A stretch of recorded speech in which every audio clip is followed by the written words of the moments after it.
I think one of the hardest things about getting over an eating disorder is facing the fact that you have a problem, not being in denial anymore, and giving up all of the excuses why it's okay for you to stay sick. I was talking with a friend of mine. I guess her sister is struggling with an eating disorder, and she had texted me and we started talking, and she said, we've tried to get her help, we've taken her to some outpatient counselors, and she just doesn't seem to get better. So I started talking to her about maybe some of the reasons why she's still engaging in eating disorder behaviors. And I said, you know, does she get a lot of attention from the family?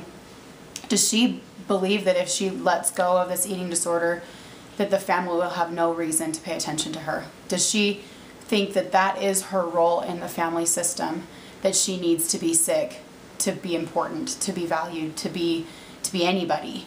Is that partly why she stays in this? And do you guys enable her? Is it like you don't know how to have a relationship with her if she's healthy? You're so used to her being sick that you don't know as a family how to appreciate her as a sister. And she paused for a second. She said, oh my gosh, I wonder if that's part of it. She says, I don't think I know how.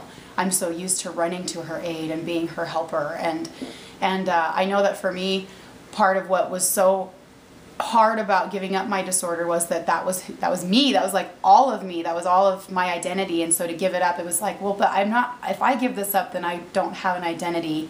So it gave me an excuse to stay sick. It gave me an excuse to keep hiding my true self around all of my other masks.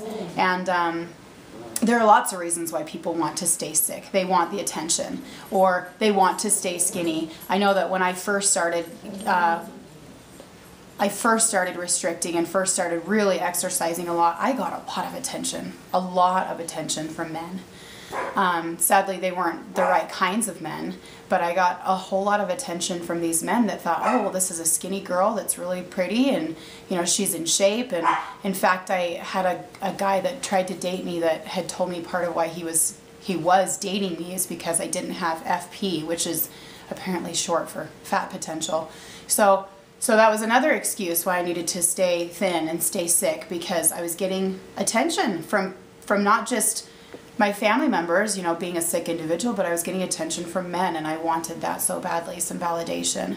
The denial is huge. When you can't admit that you have a problem, it gives you every reason why you can stay stuck.